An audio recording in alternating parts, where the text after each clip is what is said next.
Shalom rekan-rekan, kembali lagi di SBP Sunday pada Minggu 8 Februari 2026. Sebelum kita membaca renungan kita pada pagi hari ini, marilah kita berdoa terlebih dahulu. Kita berdoa. Selamat pagi Allah Bapa. Ya Bapa, terima kasih atas berkat yang Kau berikan kepada kami pada pagi hari ini ya Bapa. Ya Bapa, sebentar lagi kami akan mendengarkan sebagian daripada renungan ya Bapa. Berkatilah kami yang akan mendengarkan ya Bapa. Terima kasih Tuhan Yesus, kami berdoa dan ucap syukur. Amin. Baiklah rekan-rekan, renungan kita pada pagi hari ini terambil dari kitab Yeremia 32 ayat yang pertama sampai yang ke-16 yang menyatakan pembelian ladang sebagai jaminan pemulihan. Firman yang datang dari Tuhan kepada Yeremia pada tahun ke-10 pemerintah Yehezkiah, Raja Yehuda. Itulah tahun ke-18 pemerintahan Nebukadnezar.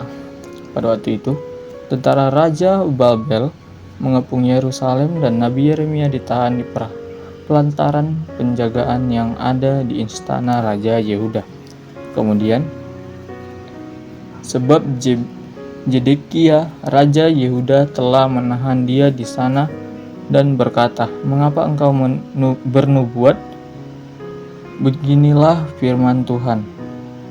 Sesungguhnya aku menyerahkan kota ini ke dalam tangan Raja Babel supaya ia mendudukinya. Zedekiah, Raja Yehuda tidak akan luput dari tangan orang Kasdim, melainkan pasti akan diserahkan ke dalam tangan Raja Babel yang akan berbicara langsung dengan Zedekiah dengan berhadapan muka. Zedekiah akan dibawa ke Babel dan di sanalah ia akan tinggal sampai aku memperlihatkannya. Demikianlah firman Tuhan, jika kamu berperang melawan orang Kasdim itu, kamu tidak akan berhasil."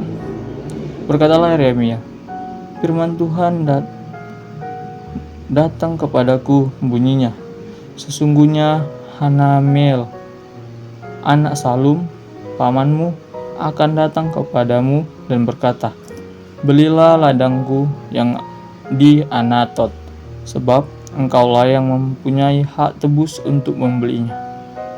Sesuai dengan firman Tuhan itu, datanglah Hanamel, anak pamanku, kepadaku di pelantaran penjagaan dan berkata, belilah ladangku yang di Anatot di daerah Benyamin itu, sebab engkaulah yang mempunyai hak milik dan hak tebus, belilah itu. Maka tahulah aku bahwa itu adalah firman Tuhan. Jadi aku membeli ladang yang di Anatot itu dari Hanamel, anak pamanku, dan menimbang uang seberat 17 shikal perak baginya. Aku menulis surat pembelian dan memateraikannya setelah memanggil saksi-saksi serta menimbang perak itu dengan neraca. Lalu aku mengambil surat pembelian yang berisi syarat dan ketetapan itu, baik yang ditutup dengan materai maupun salinannya yang terbuka. Kemudian aku memberikan surat pembelian itu kepada Baruk bin Neria bin Masyia di depan Hanamel, anak pamanku, di depan para saksi yang telah menandatangani surat pembelian itu, dan di depan semua orang Yehuda yang ada di pelataran penjagaan itu. Di depan mereka aku memerintahkan kepada Baruk. Kataku, beginilah firman Tuhan semesta alam, Allah Israel. Ambillah surat-surat ini, baik surat pembelian yang dimateraikan itu maupun salinan yang terbuka ini. Taruhlah semua itu dalam berjana tanah liat supaya dapat tahan lama. Sebab beginilah firman Tuhan semesta alam, Allah Israel. Rumah ladang dan kebun anggur akan dibeli pula di negeri ini. Sesungguhnya kuberikan surat pembelian itu kepada Baruk bin Neria, berdoalah aku kepada Tuhan, kataku. Demikianlah pembacaan Alkitab. Baiklah rekan-rekan, tema renungan kita pada pagi hari ini yaitu jangan terpuruk, bangkit dan bertindak. Halo sobat muda. Perkenalkan, Anda merasa begitu tertekan oleh rentetan keadaan yang tiada henti. Rasanya seperti berdiri di tengah badai besar. Setiap hembusan angin membawa beban baru yang meremukkan.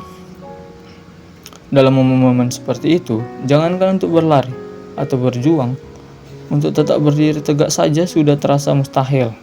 Beban hidup terasa begitu berat, menyelimuti hati dan pikiran, membuat langkah terasa kaku dan pandangan menjadi buram. Kerap kali, di tengah keterpurukan itu, muncul keraguan terhadap segala hal yang selama ini kita yakini. Ketika semua upaya seolah tak berbuah, betapa sulitnya untuk tetap menggenggam janji-janji Tuhan. Mampukah kita mempertahankan keyakinan di saat harapan terasa tipis dan tetap percaya bahwa ada tangan tak terlihat yang menopang kita di saat gelap? Kisah Yeremia 32 menyajikan teladan iman yang kuat saat Yerusalem dikepung dan ia sendiri dipenjara. Nabi Yeremia melakukan tindakan yang secara logis aneh, membeli sebidang tanah di Anatot. Tindakan ini jauh dari sekedar transaksi. Ini adalah simbol harapan dan wujud keyakinan mutlak pada janji Tuhan, yaitu bahwa rumah, ladang, dan kebun anggur akan dibeli kembali. Ayat yang ke-15. Iman Yeremia tidak hanya sebatas keyakinan hati, tetapi diwujudkan melalui langkah nyata dan berani, menegaskan bahwa iman harus terlihat dalam tindakan. Sebagai generasi digital, kita mudah merasa terpuruk karena dikepung distraksi, tekanan sosial, dan ekspektasi yang tinggi. Namun, kita diajak meneladani Yeremia untuk tetap berpegang pada janji-janji Tuhan. Berjuang dengan iman berarti berani menghadapi tantangan pada hari ini, sambil yakin bahwa rancangan Tuhan selalu baik dan masa depan yang Dia sediakan indah, meskipun belum terlihat pada saat ini. Demikianlah pembacaan renungan kita pada pagi hari ini. Marilah kita tutup dengan doa. Mari kita berdoa. Tuhan, aku percaya masa depanku ada dalam rancangan-Mu. Tolonglah aku untuk menghidupi imanku melalui tindakan nyata setiap hari. Amin. Baiklah rekan-rekan, demikianlah pembacaan renungan kita pada hari ini. Terima kasih. Shalom.